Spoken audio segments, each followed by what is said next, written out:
Hello friends and students, institute of academic and competitive English পরিচালিত SB education and career চ্যানেলে আমি আবার একটা ভিডিও নিয়ে এসেছি। তোমরা নিশ্চয়ই খুব পড়াশোনা করছো, তোমরা সামনে পরীক্ষা। তো আমি আজকে একটা বিশেষ বিষয় নিয়ে তোমাদের কাছে ডেসক্রিপটিভ এবং স্পোকেন ইংলিশ শেখানোর জন্য এসেছি।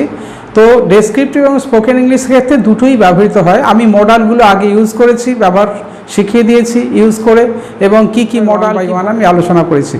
আজকে শেখাবো কিভাবে মডালসের সঙ্গে পারফেক্ট টেন্সটা ইউজ করতে হয়। It will be used in both descriptive and spoken English. যারা স্পোকেন ইংলিশ শিখছো বা যারা ডেসক্রিপটিভ ইংলিশে আরও সুন্দর সুন্দর বাক্য তৈরি করতে চাও, ভবিষ্যতে আরও সুন্দর ডেসক্রিপটিভ ইংলিশ লিখতে চাও, তাদের উভয়ের কাছেই কিন্তু এই ক্লাসটা খুবই গুরুত্বপূর্ণ এবং প্রতিটা মুহূর্তেই বাক্যের ধরনগুলো করে দেখাবো। সেই জন্য তোমরা ভিডিওটা স্কিপ না করে পুরো সম্পূর্ণ দেখাবেই। ছোট্ট ভিডিও সম্পূর্ণ দেখবে এবং তাতে বুঝতে পারবে যে বাক্যগুলো কিভাবে গঠন করতে হয় মডালস দিয়ে, বিশেষ করে পারফেক্টের ওপরে মডালস কিভাবে এবং কোন কোন ক্ষেত্রে ইউজ করতে হয় সেগুলো নিয়ে। তো আমরা এসব বোর্ডে যাই, গিয়ে আলোচনা করি কিভাবে পারফেক্ট টেন্সটা মডাল ইউজ হয়। আমরা মডালস আগে ইউজ করেছিলাম। It will be used as both descriptive and spoken English. যারা স্পোকেন ইংলিশ দেখছো তারাও দেখবে, এবং যারা ডেসক্রিপটিভ ইংলিশ পিএসসি ক্লার্কশিপ 2-র জন্য বিভিন্ন প্রস্তুত হচ্ছ, প্রেসি E2B B2E করছো, তাদের ক্ষেত্রে তো সবার ক্ষেত্রেই সমানভাবে প্রযোজ্য। সেই জন্য সবাই সমান গুরুত্ব দিয়ে দেখবে। আমরা মডালসগুলো আগে পার্ট শিখেছিলাম, কারণ এগুলো বঙ্গানুবাদ করার ক্ষেত্রে, ট্রান্সলেশন করার ক্ষেত্রে, রিপোর্ট লেখার ক্ষেত্রে, প্রেসি লেখার ক্ষেত্রে মডালসটা ইউজ হবে। ওকে, তাহলে মডাল আমরা জানি কি will, would, shall, should, may, might, need, dare, use to. এই মোটামুটি আমরা মডাল শিখেছি।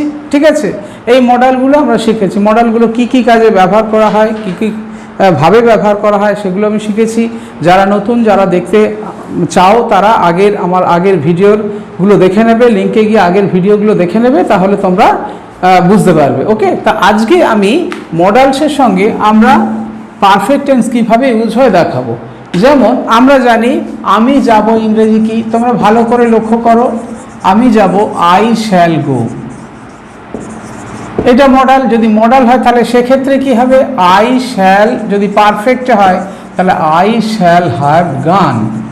এইটার মানে কি হবে, আমি গিয়ে থাকবো, আমি গিয়ে থাকবো।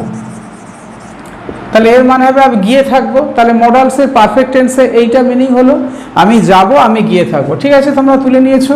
হ্যাঁ, আচ্ছা। এবারে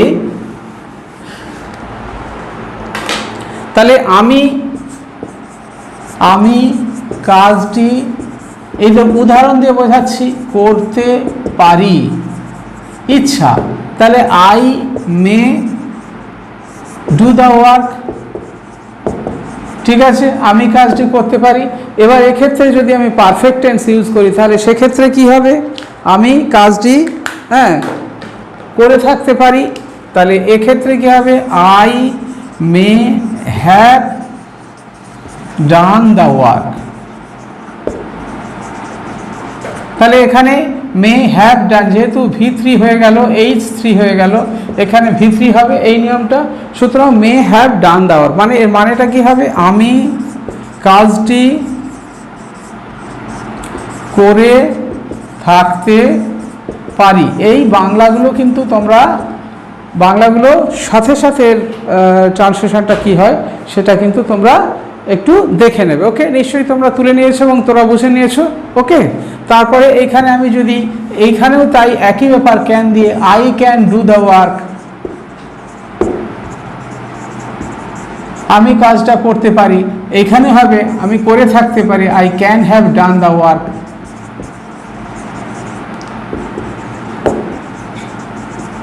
এখানেও কাজ আমি করে থাকতে পারি, এই রকম। অর্থাৎ এটা সামর্থ্য বোঝাবে। ক্যান থাকলে আমি আগের বারে বুঝিয়েছি। আর এটা হচ্ছে ইচ্ছা, মে ইচ্ছা, আর ক্যান হচ্ছে সামর্থ্য। এটা তোমরা বুঝে নেবে। ওকে, অর্থাৎ ক্যান দিয়ে এবং কুড দিয়ে। আচ্ছা, এবারে শুডের ক্ষেত্রে কি হয় মনে রাখবে, শুড মানে উচিত, তাই তো, শ্যাল শুড, শ্যালের পাস্ট টেন্স, কিন্তু শুড মানে উচিত। এখানে আমি যদি লিখি তাহলে আমার কাজটি করা উচিত, তাহলে I should do the work.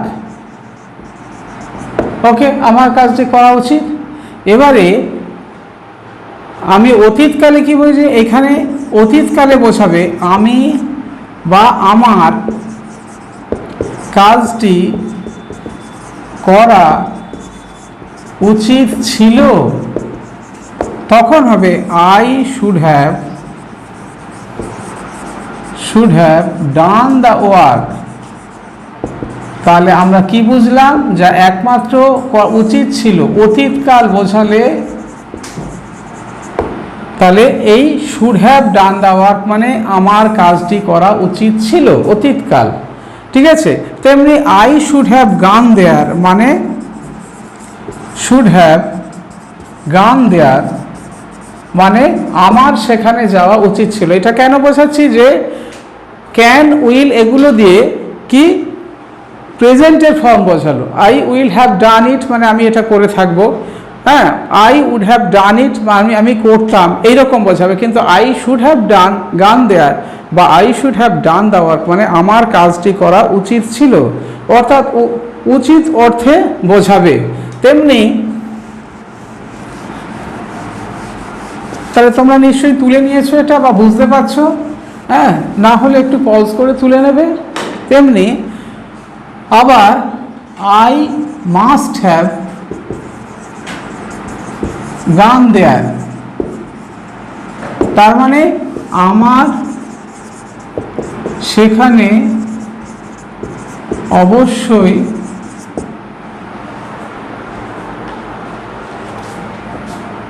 অবশ্যই গিয়ে থাকতে হবে।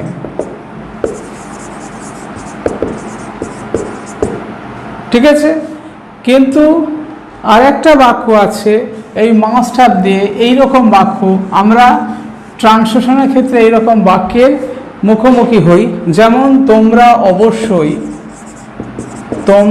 অবশ্যই রবীন্দ্রনাথের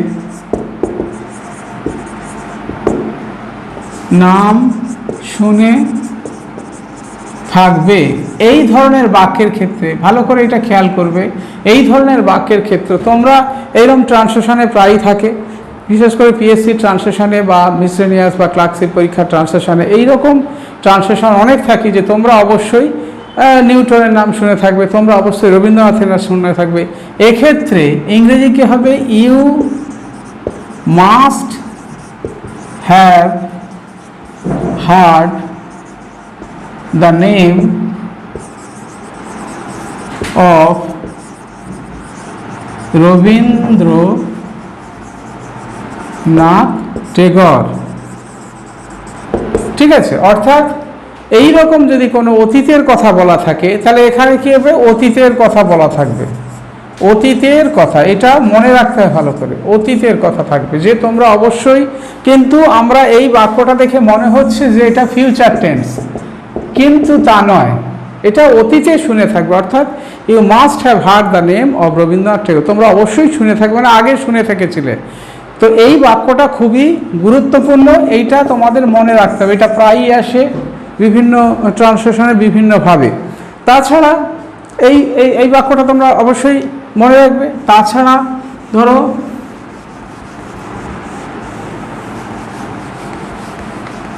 এই রকম বাক্য থাকবে, আমি সেখানে যেতাম, তাহলে আই উড গো দেয়ার, আমি সেখানে যেতাম, অতীতের কাল। এবারে এইটা হবে আমি সেখানে গিয়ে থাকতাম। এই যে ফর্মগুলো, যেহেতু বিভিন্ন সামনে পরীক্ষা আছে পার্ট 2, সেখানে ইংলিশটা রিটেন ইংলিশটা, ডেসক্রিপটিভ ইংলিশটা দরকার, ই টু বি, বি টু ই, বি টু বাংলা ঠিক, প্যাসেজ ট্রান্সলেশন বা প্রেসি বা রিপোর্টিং লেখার ক্ষেত্রে এই মডেলসগুলো এইভাবে বুঝো। সেখানে আমি গিয়ে থাকতাম, তাহলে আই উড হ্যাভ গান দেয়ার, আমি সেখানে গিয়ে থাকতাম। তাহলে এই বাক্যগুলো এইভাবে অ্যাপ্লাই হবে। তাহলে আবার যদি নিড দিয়ে লিখি,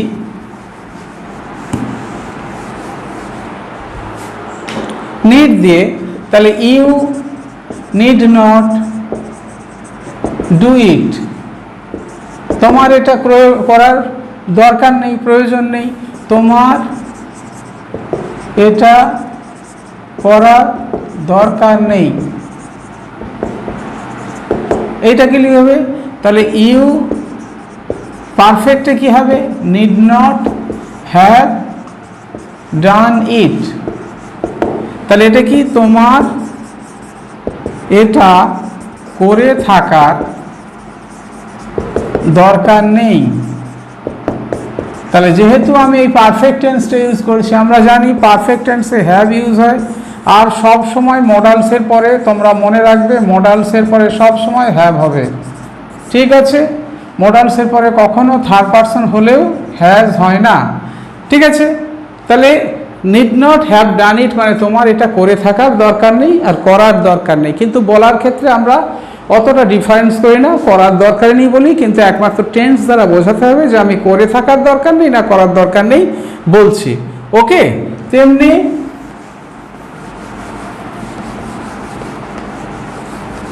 আমরা যদি বলি ইউ অট টু রেসপেক্ট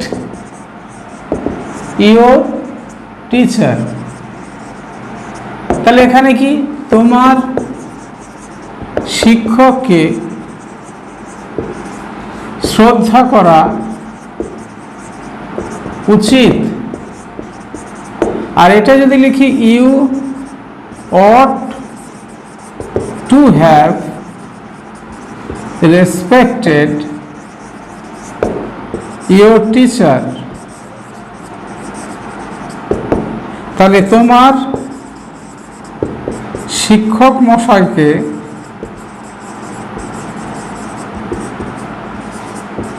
শ্রদ্ধা করা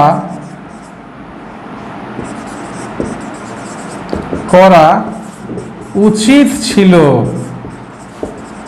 তাহলে বোঝাচ্ছে, অতীতের বোঝাচ্ছে। তাহলে এই ধরনের পার্থক্য বোঝায়, অর্থাৎ মডাল দিয়ে যদি পারফেক্ট টেন্স বোঝানো হয় তখন এই ধরনের মিনিংগুলো হবে। বাংলার বাক্যের ধরনটা তোমরা ঠিক অনুধাবন করে, ঠিক বুঝতে পেরে সেই অনুযায়ী ট্রান্সলেশনটা করবে, যে প্যাসেজে কি দেয়া আছে সেই অনুযায়ী প্যাসেজের যে প্যাসেজ তোমাদের ট্রান্সলেশন করতে দেয়া থাকবে পিএসসিতে বা যে বিভিন্ন পরীক্ষায়, সেই প্যাসেজের বাক্যের ধরন অনুযায়ী সেই বাক্যগুলো তোমাদের লিখতে হবে। মডালস যে যদি দেয়া থাকে, তাহলে আমি বিভিন্ন দিয়ে উইল, উড, ক্যান, কুড, মে, মাইট এইগুলো দিয়ে বোঝালাম। মে, মাইট সমস্ত কিছু যদি পারফেক্ট টেন্সে হয় মিনিংটা চেঞ্জ হয়ে যাবে। হ্যাঁ, এবং বিশেষ করে শুডের অ্যাপ্লাইটা, you should have done it মানে তোমার করে থাকা উচিত ছিল, করে থাকা উচিত এখন অর্থে নয়।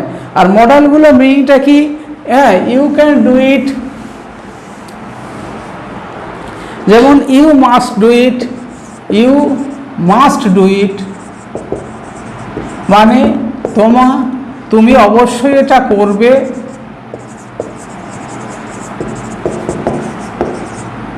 এটা করবে বা করো, তুমি অবশ্যই এটা করো, ইউ মাস্ট ডু ইট।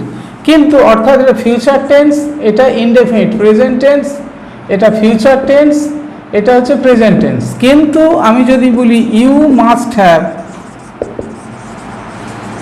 ডান ইট, তখন বোঝাবে তোমার অবশ্যই এটা করা উচিত ছিল। তাহলে এটা বোঝাচ্ছে পাস্ট। তাহলে এই ডিফারেন্সটা তোমাদেরকে বুঝে করতে হবে, ওকে? তো আমি আবার এই মডালসের ওপরে অ্যাক্টিভ ভয়েসেটা দেখালাম, অর্থাৎ কটা এটা অ্যাক্টিভ ভয়েসে, এবারে অ্যাক্টিভ ভয়েসে দেখালাম, অর্থাৎ যেখানে কর্তা পরিষ্কার। কিন্তু এরপরে প্যাসিভ ভয়েসে কি হয়, সেই প্যাসিভ ভয়েসে মডালসের অ্যাপ্লিকেশান কি হয় সেটা আমি তোমাদের আর একটা ভিডিওতে দেখাবো। ওকে, তো এইভাবে মডালসগুলোকে তোমাদের বিভিন্নভাবে ব্যবহার করতে হবে এবং আমি এই ভিডিও দ্বারা বোঝানোর চেষ্টা করলাম যে মডালসগুলো ব্যবহার করে ডেসক্রিপটিভ এবং স্পোকেন ইংলিশের ক্ষেত্রে বলার ক্ষেত্রে এভাবে বলা যায়। হ্যাঁ, আই মাস্ট হ্যাভ গান দেয়ার, আই মাস্ট গো দেয়ার, এই ডিফারেন্সিয়েশন দ্বারা বক্তা কী বলতে চাইছে, whether he wants to speak in the present tense আর পাস্ট টেন্স, এটা বোঝাতে হবে। তো আজকে একটা এই ভিডিওর দ্বারা তোমাদের বোঝানোর চেষ্টা করলাম, আশা করি তোমাদেরকে বোঝাতে কিছুটা সফল হয়েছি। তোমরা এটা দেখবে বাড়িতে এবং ভালো লাগলে অবশ্যই লাইক, শেয়ার, কমেন্ট করবে এবং সাবস্ক্রাইব করবে। ওকে, তো আজকে এই পর্যন্ত, আবার একটা নতুন ভিডিও নিয়ে আসবো। আজকে তোমাদের যদি ভালো লাগে তোমাদের দেখার জন্য ভিডিওটা আবার ধন্যবাদ জানিয়ে শেষ করছি।